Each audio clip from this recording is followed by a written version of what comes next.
Radio Cartón, transmitiendo cultura de retaguardia desde el barrio chino de Guanatos.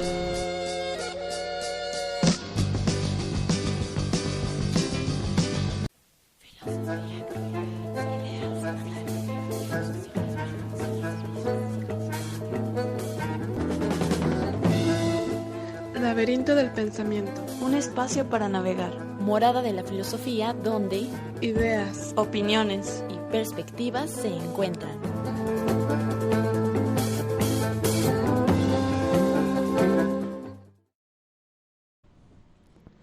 Bienvenidos al Laberinto del Pensamiento, un espacio para navegar. El día de hoy estamos aquí, Cintia Santana, Yasmín Vargas y Abril Benítez. Bueno, este programa está como, por motivos de la vacación, vaya, pues estamos grabando el día de hoy, jueves, siempre, como saben, es los sábados de 1 de la tarde a 2, pero esta semana, pues vamos a estar aquí con ustedes el día de hoy y la próxima semana tampoco va a ser en sábado, ya estaremos ahí avisándoles por medio de la página de Facebook, Laberinto del Pensamiento, qué día será. Bueno, en esta ocasión vamos a tener el regalo de un libro que se llama Filosofía, Desarrollo Histórico y Evolución de la Psicología. Está coordinado por el maestro Luis Arturo González Lozano, el doctor Juan Víctor Manuel Lara Vélez, la doctora Rosalina Chávez López y la doctora Elsie Claudia Chan Gamboa. Por si gustan participar en la dinámica del regalo del libro, pueden anotarse en la transmisión en vivo o en alguna de las publicaciones que acabamos de hacer en la página de Facebook. Bueno, el día de hoy, por tema, así en general, vamos a hablar de la existencia de Dios y cómo se aborda en filosofía su existencia. Entonces, el tema de hoy va a girar en torno a el argumento ontológico de la existencia de Dios. En un momento vamos a aclarar qué significa el argumento ontológico y lo vamos a abarcar en la filosofía moderna, que va desde Descartes hasta Marx. Por ahí estaremos hablando de Descartes, Kant, Hegel, Marx. Y el día de hoy tenemos como invitado al profesor Alejandro Fuerte.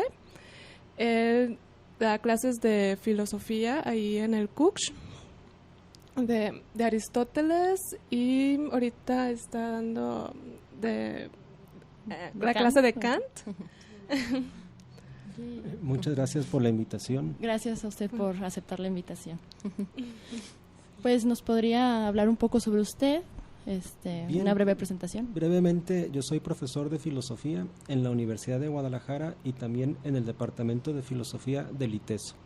E imparto cursos varios, seminario de Aristóteles, seminario de Hegel, seminario de Nietzsche, seminario de Heidegger, de Kant. He dado historias de la filosofía, de la griega, de la moderna y de la contemporánea. Y también he impartido cursos de lógica.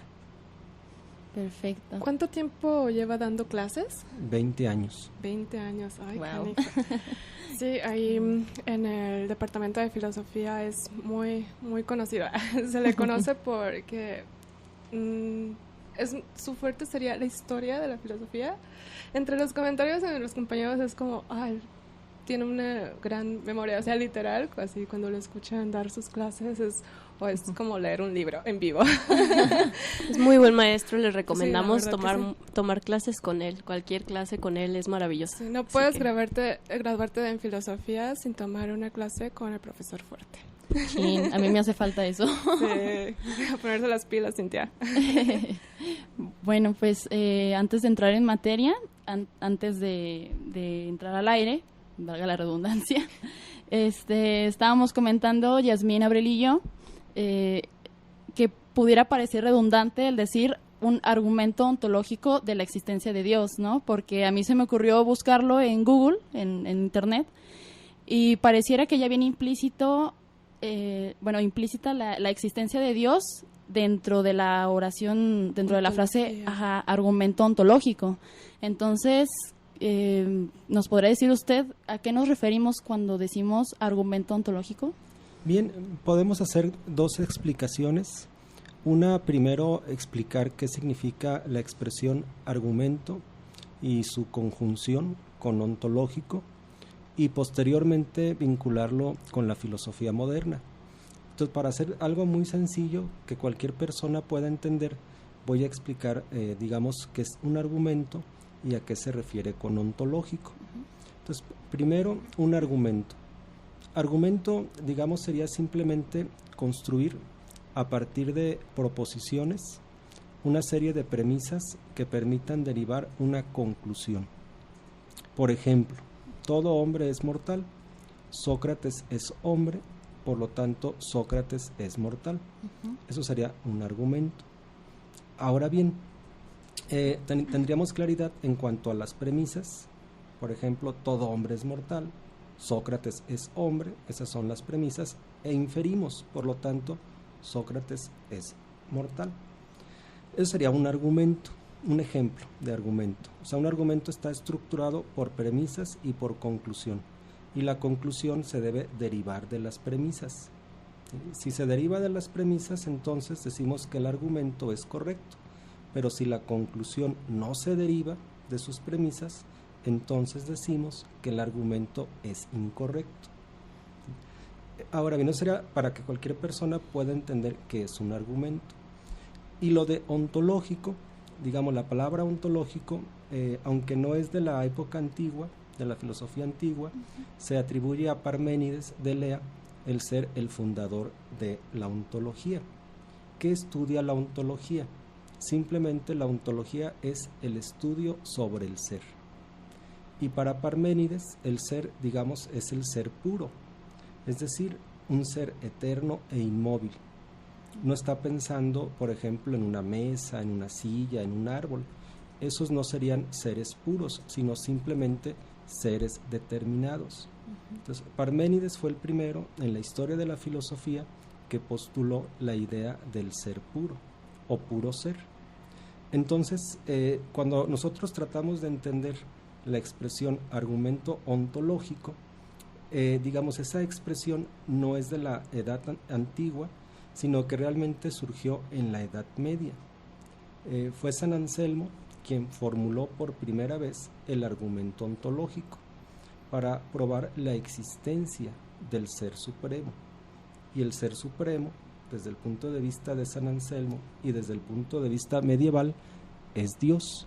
Entonces, el argumento ontológico trata de demostrar la existencia de Dios. Ese sería como el primer punto. O sea, el argumento ontológico trata de explicarnos por qué Dios es un ser necesario, digámoslo así, desde un punto de vista lógico. Ahora la existencia de Dios, vámonos, ¿no? Un tema muy aclamado entre los amigos, es como lo que suscita muchísimo debate, muy prende pasiones, ¿no? Sí, muy interesante. ¿Existe Dios? Desde la filosofía. Vamos a ver lo que se ha dicho. Bien, entonces, como ustedes dicen, es un tema muy debatido. Podríamos nosotros percibir digamos, en el ambiente, digamos, un escepticismo en torno a la posibilidad de demostrar la existencia de Dios. Es más, podríamos decir que prevalece una especie de influjo de parte de Nietzsche, cuando éste señaló que Dios ha muerto.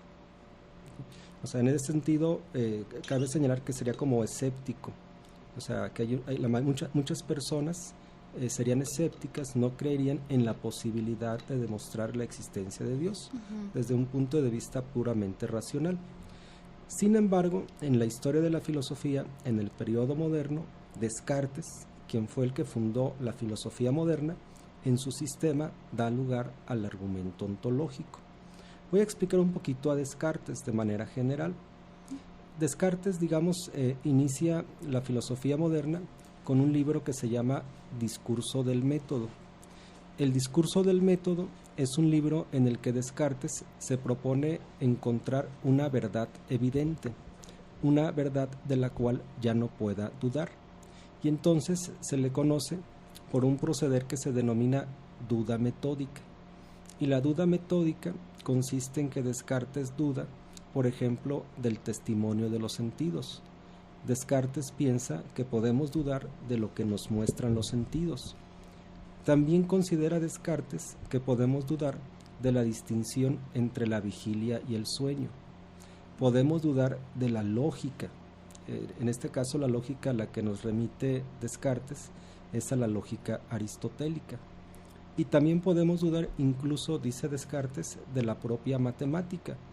Descartes ahí considera que puede de alguna manera presentarse un engaño, un genio maligno, dice él, que nos haga tomar las verdades matemáticas como verdaderas, pero pudiendo éstas ser falsas. Entonces Descartes, una vez que está aplicando este método de la duda, se percata de que puede dudar de todo, excepto del acto mismo de estar dudando. Entonces Descartes se percata de que si duda, entonces piensa, y si piensa, luego existe. Entonces ahí tenemos ya como una primera formulación de las relaciones entre pensar y existir, de manera que la primera verdad que se le presenta a Descartes como indubitable es el propio yo, que está pensando, que está dudando. Y Descartes en este sentido funda la filosofía moderna desde un ámbito que podríamos denominar desde la conciencia, ¿sí? Entonces ahí empieza el asunto. Descartes considera que Dios es un ser necesario porque él piensa que nosotros conocemos el mundo debido a una serie de ideas que él llama innatas. Existen ideas innatas según Descartes. Estas ideas son tres principalmente, que sería la idea de Dios, la idea del alma y la idea de la extensión. La idea de la extensión se refiere al mundo, a los cuerpos y a sus propiedades medibles, cuantificables. Dice Descartes, longitud, anchura y profundidad. Y luego nos remite a la idea del alma, o sea, a la del propio yo. Pero finalmente considera que es más importante la idea de Dios, porque finalmente se pregunta Descartes, ¿qué me garantiza que no esté engañado por el genio maligno con respecto a mi conocimiento del mundo exterior? Es decir, si la extensión es una idea innata, entonces, ¿qué garantía tengo de que el mundo exterior sea extenso? Se corre el riesgo de quedar encerrado en la propia conciencia, de que la conciencia se formule una idea del mundo y que no haya manera de salir de la conciencia para verificar que el mundo es tal y como es pensado por el yo. Entonces ahí Descartes se ve en lo que se denomina como problema del solipsismo. El problema del solipsismo consiste en que el sujeto queda encerrado dentro del campo de sus propias representaciones y no tiene manera de salir de sí para corroborar que lo representado, el mundo, sea correlativo a lo que piensa el sujeto sobre el objeto. Entonces estamos allí en el campo de la teoría del conocimiento. Y ahí es donde Descartes, para salir de este problema del solipsismo, se ve en la necesidad de postular el argumento ontológico, es decir, de probar la existencia de Dios. Y su prueba es demasiado sencilla. Dice algo así en sus meditaciones metafísicas. Dice, bueno, si Dios es un ser perfecto, entonces dentro de sus perfecciones ya está incluida la existencia. Entonces, si Dios es perfecto y existe, como Dios es un ser sumamente veraz, entonces Dios no me puede engañar. Y entonces Dios puso en mí las ideas, que Descartes ha denominado innatas. Es decir, puso la idea de Dios, la idea del alma y la idea de la extensión. Y si Dios es un ser sumamente veraz y aceptamos que Dios ha creado el mundo, entonces eso garantiza que el mundo es extenso y que no quedo encerrado en el campo de mis propias representaciones. Dicho de otra manera, en la teoría del conocimiento de Descartes, este se ve necesitado del argumento ontológico para corroborar, digámoslo así, la correlación del sujeto con el objeto, el sujeto que conoce y el objeto que es conocido. Entonces esa es la primera formulación por parte de Descartes del argumento ontológico. Podríamos decir que para Descartes Dios existe es un juicio que ya en la terminología de Kant, que es posterior, se podría denominar como un juicio analítico, que significaría simplemente que el predicado existe, estaría incluido en el sujeto, en este caso Dios. Entonces, es decir, Dios existe sería prácticamente como una especie de tautología. Se podrá decir entonces que para tener cualquier tipo de conocimiento de lo que nos rodea, ¿es necesario afirmar primero la existencia de Dios? Bueno, dentro del sistema cartesiano de Descartes, podríamos decir que Dios es como el punto de equilibrio. O sea, digamos, para Descartes, si hablamos de cualquier objeto exterior, pues no necesariamente tendríamos que postular la existencia de Dios. ¿Por qué? Porque existen distintos tipos de ideas. Existen ideas que él denomina adventicias, que son las que provienen de los sentidos. Entonces yo puedo tener, por ejemplo, la idea de mesa, ¿sí?, sin ningún problema, y no necesitar a Dios para poder de alguna manera tener la idea de mesa o la idea de un vaso, etcétera. También considera que existen ideas ficticias que son producto de la imaginación. Sin embargo, las ideas para conocer en sentido estricto, que nos dan certeza sobre el mundo, esas ideas son innatas. Entonces ahí sí es necesario postular la existencia de Dios como una especie de garantía entre las ideas innatas del sujeto y el mundo exterior, que para Descartes es extenso. Muy bien. Bueno, vamos a la primera pausa musical.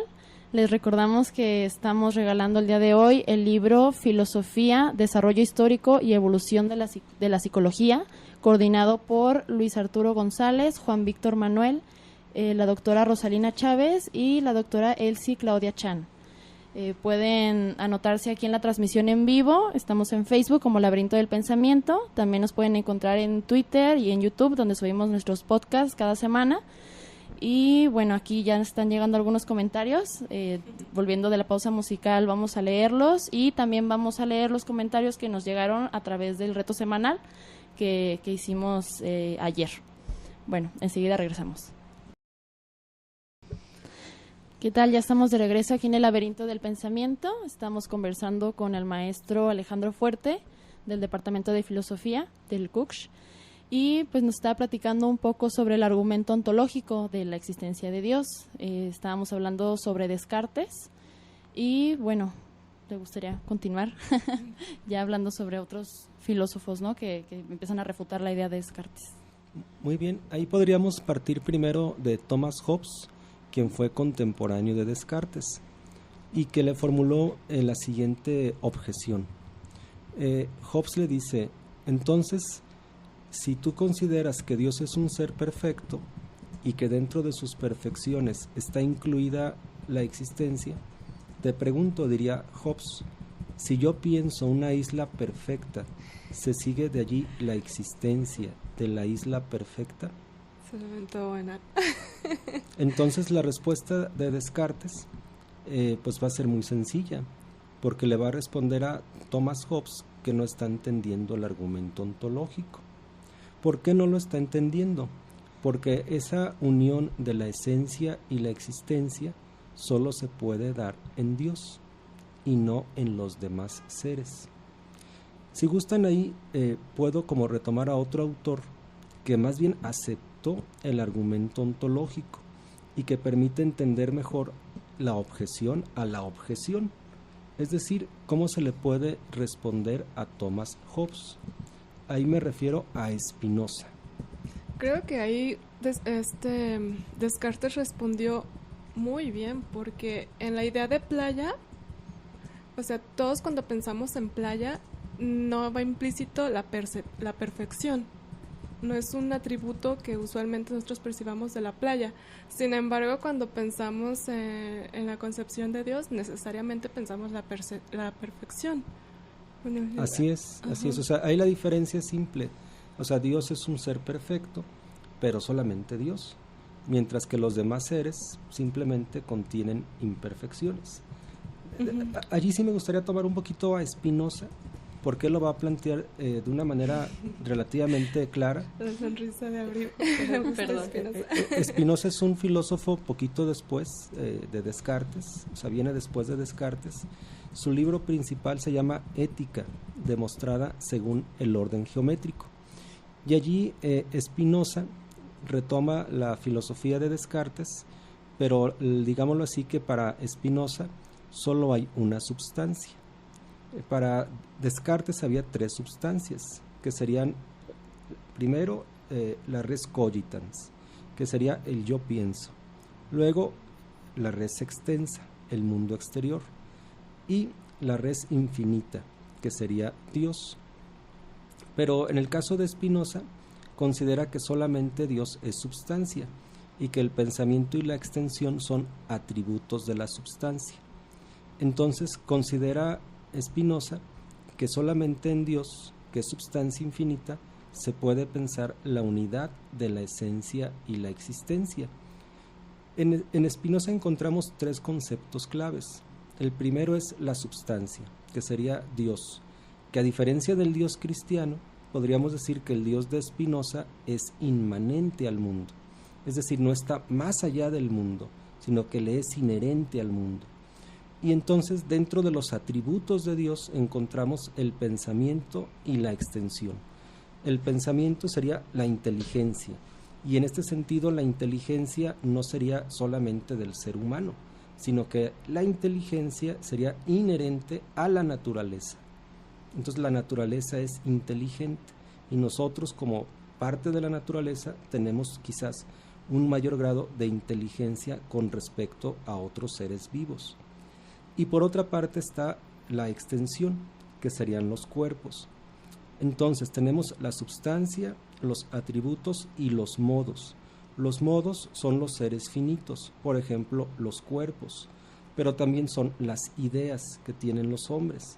De manera que, desde el punto de vista de Spinoza, el argumento ontológico consiste en que de la esencia de Dios se sigue su existencia.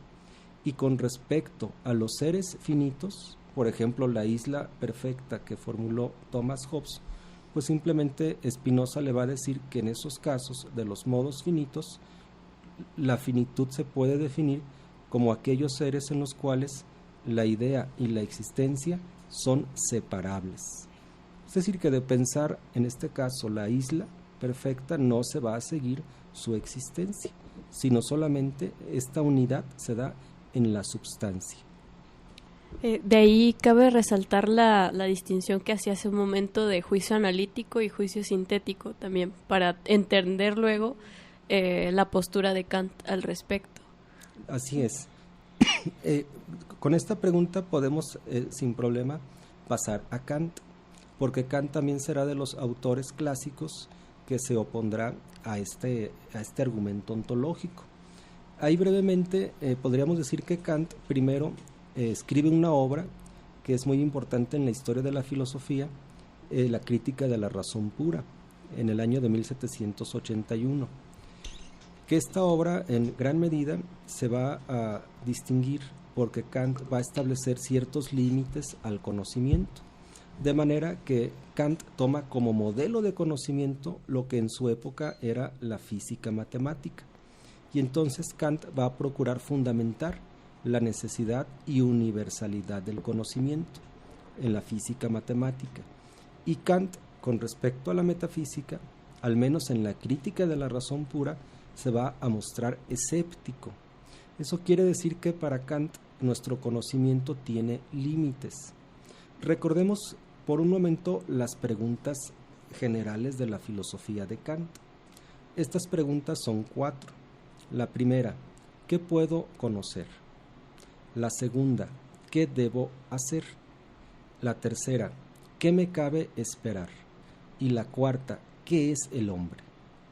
Entonces la primera pregunta, ¿qué puedo conocer?, se responde desde la Crítica de la razón pura, señalando que el sujeto de conocimiento puede conocer los fenómenos, la realidad tal y como se muestra a las estructuras del sujeto, que desde el punto de vista de Kant son la sensibilidad y el entendimiento. Dice Kant, A través de la sensibilidad, de las intuiciones, los objetos nos son dados, y a través del entendimiento, es decir, de los conceptos, los objetos son pensados. Entonces, para Kant, nosotros conocemos a través de intuiciones y conceptos, y las intuiciones y los conceptos tienen sus propias funciones y no se pueden intercambiar. La función de las intuiciones es recibir la multiplicidad de sensaciones del mundo exterior, y el sujeto a través del espacio y el tiempo organiza esa diversidad, pero el espacio y el tiempo para Kant son intuiciones puras, pertenecen a nuestra capacidad receptiva, pero además de esta capacidad receptiva hay una capacidad de espontaneidad activa que es la de aplicar categorías, conceptos, por medio de los cuales ordenamos la realidad. Por ejemplo, la categoría de causalidad o la categoría de existencia. Y ahí es donde Kant considera que hay límites para el sujeto, que no todo es cognoscible. Y en ese sentido, Kant se está refiriendo a las ideas de la metafísica. Es interesante observar que para Kant las ideas de la metafísica son exactamente las ideas que Descartes consideró como innatas: Dios, alma y mundo.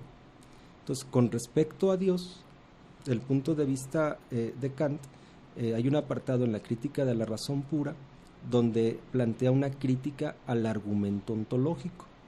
Esta crítica es relativamente sencilla, en cuanto que para Kant el juicio Dios existe, como señalaba Abril, no es tanto un juicio analítico, sino un juicio sintético. ¿Qué quiere decir? Que lo que estamos predicando, en este caso la existencia, se le está agregando al sujeto, que en este caso es Dios, que realmente el predicado no está incluido en el sujeto. Y ahí Kant, curiosamente, parece que retrocede a la postura que ya señalé de Thomas Hobbes, porque nada más cambia el ejemplo, y dice Kant: ¿quién no sabe que 100 taleros posibles son diferentes a 100 taleros reales? Los taleros pues eran, digámoslo así, como la moneda en la época de Kant, como si dijéramos: ¿quién no sabe que 1000 pesos posibles son distintos a 1000 pesos reales y que constituyen una diferencia con respecto a mi patrimonio? De manera tal que lo que estaría diciendo Kant es que de pensar, en este caso, 1000 pesos no es lo mismo que traerlos en el bolsillo. Entonces, pensar la idea de Dios no implica ninguna necesidad en cuanto a la existencia.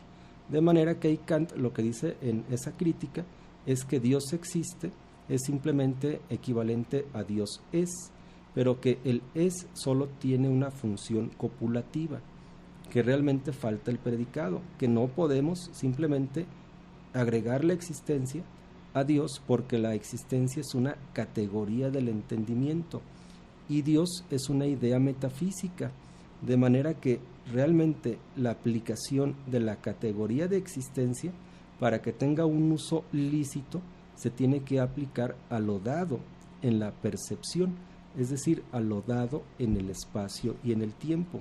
Y evidentemente cualquiera puede comprender que Dios no se da a través del espacio y el tiempo, que no lo percibimos como percibimos cualquier otro objeto físico. Profesor, ¿podría aclarar un poquito más cuál es la diferencia entre un juicio analítico y un juicio sintético? Claro, el juicio analítico, siguiendo un poquito la terminología de Kant, sería aquel cuyo predicado ya está incluido en el sujeto. Voy a cambiar el ejemplo para que sea claro. Puedo decir: todo triángulo tiene 3 lados. Si observan, el sujeto triángulo, el predicado 3 lados, lo que estaría diciendo Kant es que si lo niego, obtengo una contradicción, porque entonces diría: algunos triángulos no tienen 3 lados. Pero ustedes analicen si esto es verdadero o es falso. Repito, algunos triángulos no tienen 3 lados. Sería contradictorio y por lo tanto falso. Eso significa que 3 lados está incluido de manera necesaria en el concepto de triángulo. Esos serían los juicios analíticos. Por eso dice Kant: valen a priori. antes de la experiencia. Es nada más cuestión de ver la relación de enlace entre el sujeto y el predicado. Y por otra parte, los juicios sintéticos se distinguirían en que podemos decir que el predicado no está incluido en el sujeto. Digamos que los juicios sintéticos son a posteriori. Tenemos que ir a la experiencia para determinar su verdad o falsedad. Por ejemplo, cambiando los que ya se han puesto. En este caso diríamos, algunas plantas son venenosas. Ese enunciado puede ser verdadero, pero también puede ser verdadero decir, algunas plantas no son venenosas. Va a depender de qué planta en concreto estemos refiriéndonos para determinar la verdad o falsedad de ese juicio. De manera que en este caso el predicado no está incluido en el sujeto. De manera que estos juicios son de validez particular y contingente. Digamos que una diferencia entre el planteamiento de Descartes y el planteamiento de Kant es que en Descartes la esencia está, o sea, en Kant ¿cómo decirlo? ¿Me ayuda? La esencia la existencia no implica la existencia. Bueno, y en Descartes la esencia implicaría la existencia. Sí, digamos que pensando en Dios, para Descartes de la esencia de Dios se sigue su existencia, y para Kant de la pura idea de Dios no se sigue su existencia. Este entendimiento podría ser un producto en Kant en que él entiende que todo nuestro conocimiento, el pensamiento, se desprende de las sensaciones, que al tener un concepto Dios, para poder decir, como todo conocimiento se desprende de las sensaciones, para decir que es válido, necesitaríamos un objeto un objeto del cual se desprenda nuestro conocimiento de la existencia de Dios. Bueno, lo que te puedo decir, interpretando lo que me dices, es que, digamos, tú estás señalando un punto capital para Kant, que sería que para poder conocer tenemos que recibir del exterior una sensación o una serie de sensaciones. Es decir, para conocer necesitamos la percepción. En ese sentido es muy claro Kant, porque él dice, intuiciones sin conceptos son ciegas y conceptos sin intuiciones son vacíos. Es decir, para poder conocer en sentido estricto, pues necesitamos que el objeto de conocimiento se nos dé en el plano de la intuición. Y ese es el punto central, porque está claro que Dios no se nos va a dar a través de la intuición, es decir, no se nos va a dar a través del espacio y el tiempo. De allí que Dios para Kant sea una idea, algo que podemos pensar, ¿sí? Pero para Kant, digámoslo así, como no podemos efectivamente probar su existencia, tampoco podemos probar su inexistencia. O sea, en ese sentido Kant llega a una posición que se denomina como agnóstica. O sea, desde la ciencia no puedes probar que Dios existe, pero tampoco puedes probar que no existe. Entonces, ahí Kant realmente su propósito es reconducir a la metafísica a su segunda obra, que es la crítica de la razón práctica. Y entonces fundamentar, dice el propio Kant en el prólogo a la segunda edición de la crítica de la razón pura, tuve que dejar de lado el saber para abrir sitio a la fe.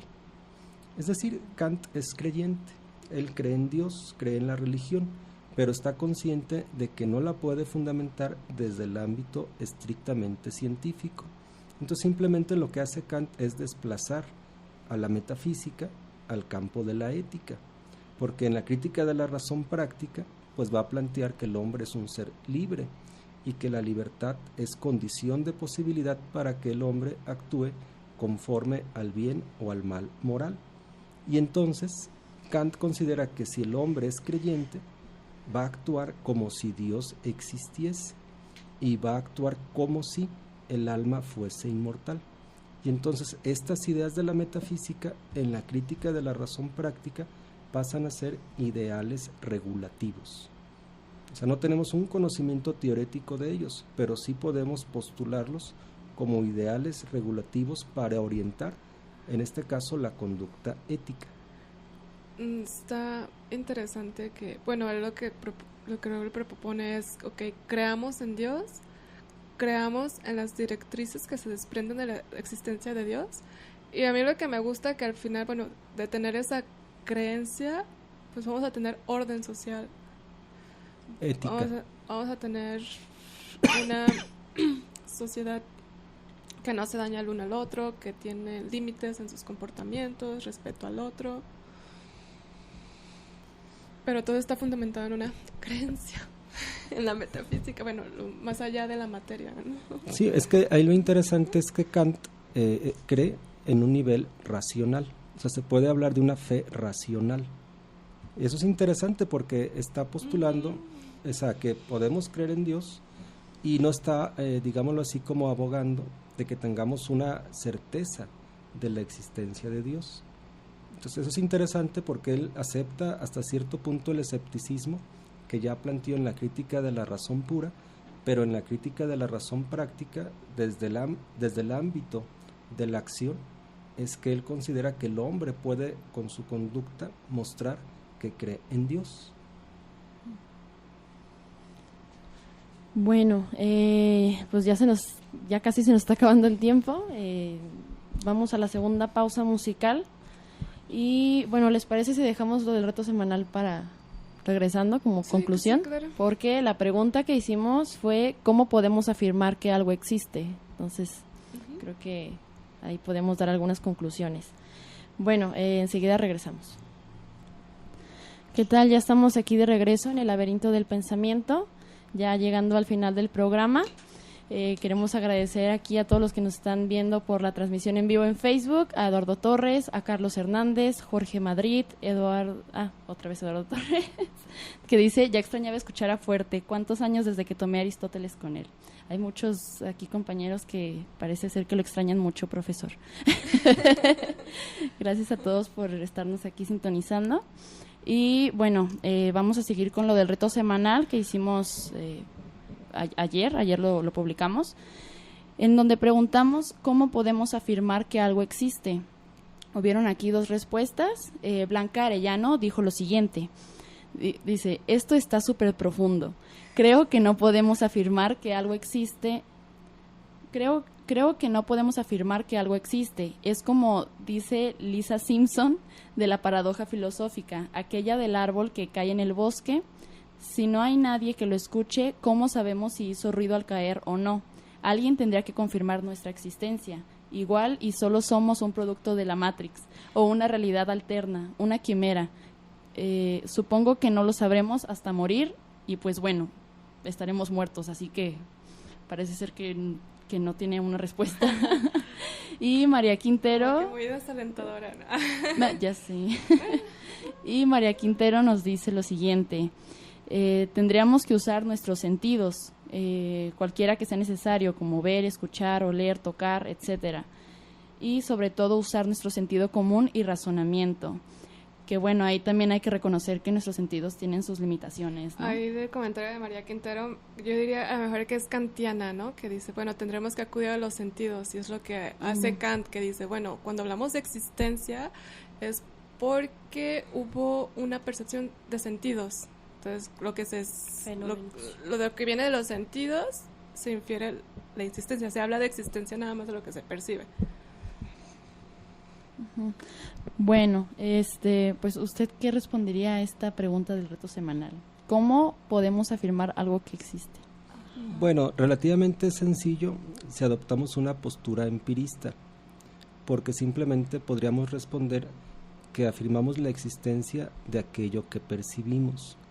Y de hecho ahí Berkeley, que está dentro del periodo de la filosofía moderna, sintetiza de alguna manera el asunto cuando dice que ser es ser percibido. Ser percibido. Bueno, yo ya desviando el tema, ¿no? qué difícil, porque para decir que yo existo tengo que ser percibida. Si no existo. Al menos te puedes percibir tú a ti misma. Ya. Problema resuelto. Y uno problematizando. Que de hecho con Descartes, cuando empezamos, que hablamos de la duda metódica, Descartes duda de todo excepto de sí mismo. O sea, de hecho la primera evidencia para Descartes es el yo. Entonces Descartes, más que llegar al yo por un proceso de razonamiento, lo hace a través de una intuición, que se podría denominar como una intuición intelectual. Una intuición en la cual el yo se percata de su posición de pensar, de su existir. De ahí la famosa frase de Descartes: pienso, luego existo. Wow. Bueno, y ¿quieres decir algo? Ay, perdón. Bueno, ya estuvimos viendo un poco sobre Descartes, sobre Kant, y nos estaba diciendo que también Hegel tiene ahí un punto interesante que abordar, ¿no? Podría como así brevemente de pasadita a eso. Claro. Bueno, la posición de Hegel simplemente sería como una especie de regreso a la posición de Spinoza, en el sentido de decirle a Kant que Dios no es un ser finito, y que precisamente la definición de los seres finitos consiste en que el ser, es decir, en este caso la idea, con respecto a la existencia, son separables. ¿Sí? O sea, yo puedo pensar cualquier ser finito y ninguno de estos seres finitos es un ser necesario. Entonces, en ese sentido, dice Hegel, la verdadera crítica de las categorías consiste en alejar las determinaciones de lo finito con respecto a Dios.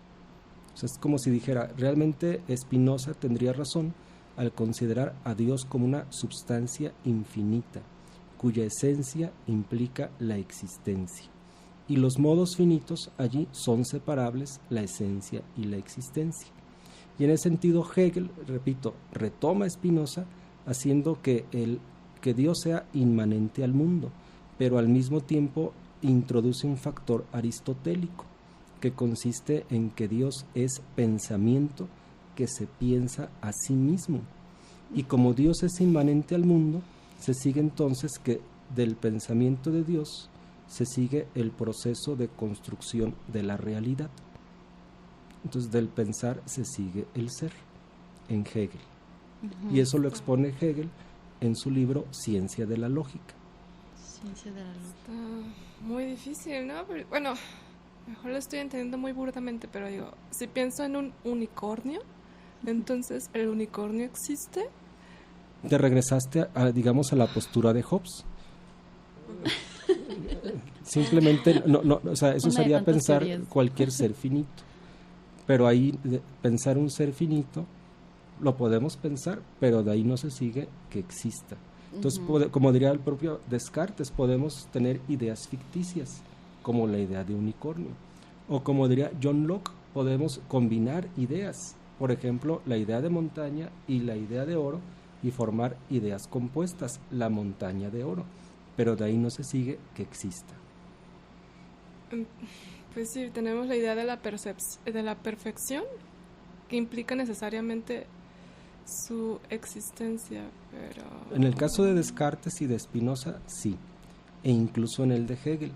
Pero ahora, si fuéramos un poquito más allá en el tiempo, con Marx, que va a ser discípulo de Hegel, pero a la vez crítico de Hegel, digamos que Marx se regresa a la posición de Kant, pero desde una crítica histórica, porque le va a decir a Hegel que Hegel superó en el sistema la enajenación, pero que en el campo histórico la enajenación no ha sido superada, y que por ende de pensar la superación de la enajenación no se sigue que la enajenación efectivamente en el ámbito histórico esté superada, sino que es una tarea abierta. Wow, no, pues pareciera que es el cuento de nunca acabar, ¿no? O sea, van saliendo más filósofos, ¿no? Ya mencionamos ahí a Berkeley, a Nietzsche, a Marx. Entonces, bueno, da para muchísimo este tema. Pero bueno, ahora sí ya estamos llegando al final, ya se nos está haciendo un poquito tarde. ¿Qué les parece si vamos por el regalo del libro? Pues damos conclusiones antes de pasar al regalo del libro. Primero conclusiones y ya después el regalo. Va. Bueno. Bien, pues la conclusión es muy sencilla. Podríamos decir que a nivel de metafísica, con Kant encontramos una antinomia. El propio Kant así formula los problemas metafísicos, que son antinómicos, de manera que podríamos preguntarnos si el juicio Dios existe es analítico o sintético. Es decir, hay una tesis que diría el juicio Dios existe es analítico y la antítesis, el juicio Dios existe es sintético. Y en este caso la antinomia, si lo pensamos kantianamente, no se puede resolver. O sea, quedamos en un campo problemático. Wow. Vamos a tener un programa de qué es antinomia. De hecho, pues simplemente no se podría afirmar ni negar, ¿no? Quedaría como él mismo lo dice, ¿no? Como concepto vacío, sin tener sustrato de los fenómenos, pues. Kantianamente sí. O sea, la antinomía estaría en que no podemos afirmar la existencia de Dios porque no hay un objeto empírico, pero tampoco la podemos negar. Por la misma razón. Existe. Por eso queda problematizado, ¿no? Ok. Bueno, qué complicado. Bueno, pues ahora sí vamos a ver quién se ganó el libro. A ver, maestro, un número del 1 al 10. El número suertudo. 6. 6, Luis Gallardo. Felicidades. Felicidades, Luis. Puedes pasar por tu libro a La Rueda Cartonera, que está en Prisciliano Sánchez, número 615, entre Federalismo y Pavo. El horario es de 10 de la mañana a 8 de la noche, y si vas en domingo es de 10 de la mañana a 6 de la tarde. Y también tienes un cafecito de cortesía ahí para que te quedes a cotorrear un rato. Bueno, pues ahora sí ya se nos terminó el tiempo. Muchas gracias, maestro, por acompañarnos. Gracias a ustedes por la invitación y gracias al público también por su atención. Gracias a los que nos estuvieron aquí escuchando a través de radiocartón.com, a los que nos vieron en la transmisión en vivo en Facebook.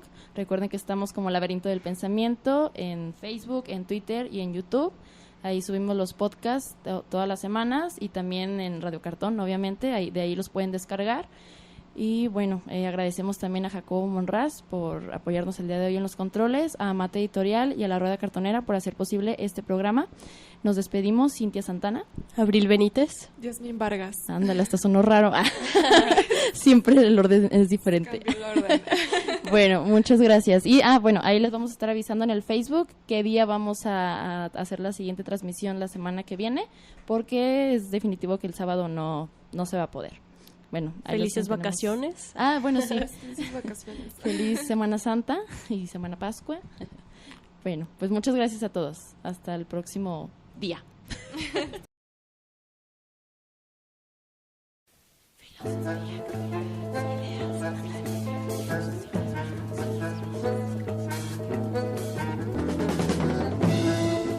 Laberinto del Pensamiento. Un espacio para navegar. Morada de la filosofía donde ideas, opiniones y perspectivas se encuentran.